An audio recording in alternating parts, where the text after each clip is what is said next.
Hi guys, welcome back to another video. Taking it outside today. Um, just trying to figure out, I got this new camera a few months ago and still not getting it down pat. But it's one of the problems with the this camera and the old software I'm using is makes it really hard to line up the audio track and the video track. So I messed up. I messed up last time, but that's okay, I guess. Just a learning experience. I'll try to pay better attention. So I just wanted to do something outside today. It's a beautiful fall day. I don't know what day it is, November 9? That sounds about right. So here in the Ottawa Valley, it's about 8 degrees, I think, Celsius. And bright as anything. You can see how low the sun is. That's that's summertime's, I don't know, 7 o'clock sun right there, and it's, I don't know what time it is, 1 or 2 o'clock in the afternoon.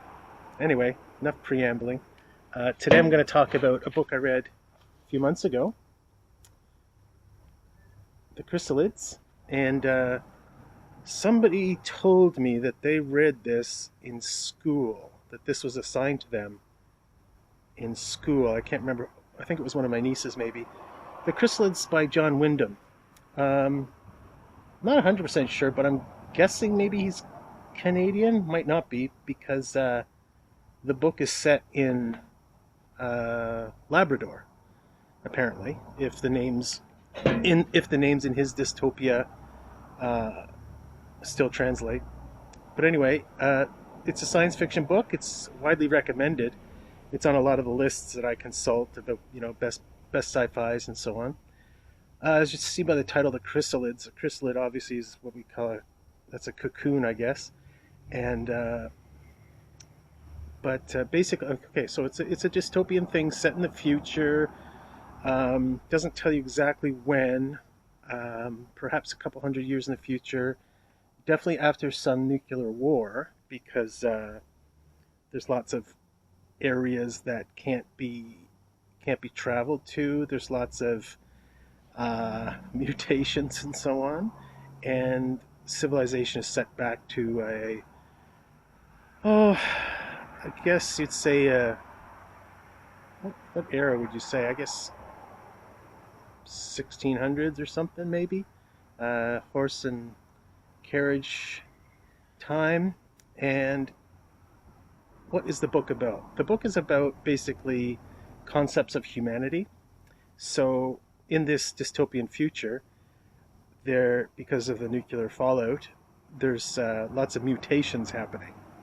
Mutations happening to the human beings, human genome, and to nature as a whole. So to plant life, animal life.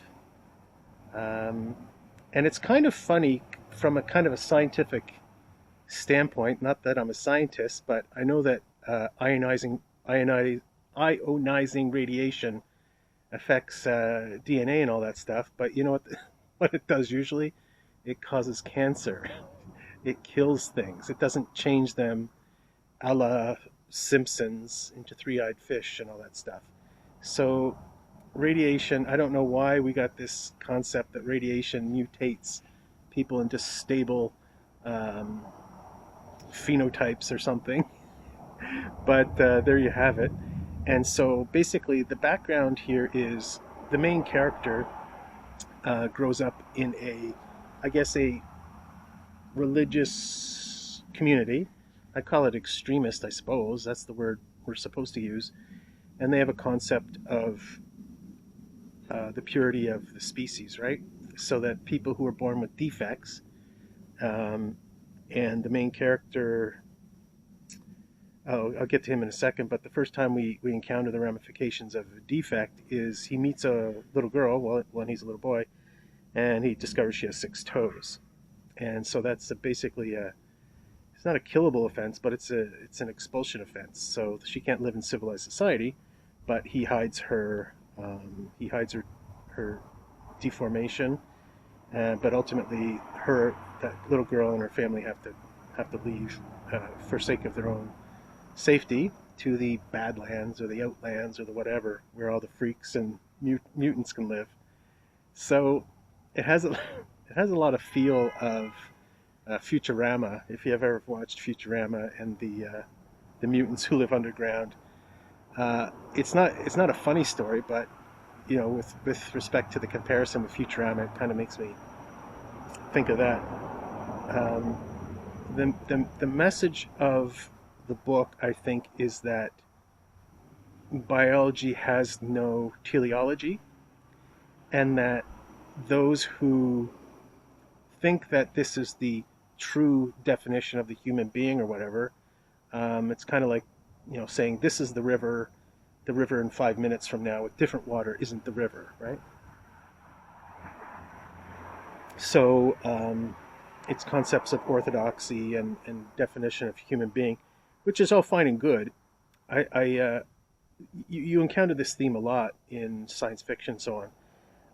I find perhaps the best treatment I've seen of this theme is in the movie The Girl with All the Gifts. You should check out that movie. Maybe I should do a review of it here sometime. But The Girl with All the Gifts, and it's about redefining humanity and redefining your biological allegiance or whatever. The book is a little inconsistent here and there about its idea that evolution doesn't create a better or a worse, because one of the big things in the book is that one of the mutations, and this is what the main character is undergoing, is telekinesis. Is that telepathy? Sorry, not telekinesis, telepathy. And that certain segments of humanity are evolving that capability. And it's kind of treated like a superior evolution. Now, if you're going to take the reader, or as the writer, at his word, you have to make a distinction between this isn't better, it's just the typical human tendency to say whatever you are is the better, whatever you are is the norm, whatever you are is the goal of the species, right? But one of the things I think that kind of bugs me about this is this telepathy is treated as a sort of an improvement, and it reminds me of one of Isaac Asimov's short stories where he talks about, I can't remember what the name of it, but it's basically talking about an organism that wants to come to Earth, and basically by its very nature it's a single organism, it's a global organism or whatever. And I find that sometimes people think that unity and common identity and all these things are superior evolutions. But I think that when you look at something like the internet's great, and it binds us together in a way, but it's also has the potential to turn humanity, to lessen our freedom, lessen individuality. I'm a big individualistic kind of guy. I don't want to be part of a herd, like sort of the Borg or whatever. That, you know, this is a superiority, and so that's kind of the way that this telepathy thing is treated, like it's a superior evolution.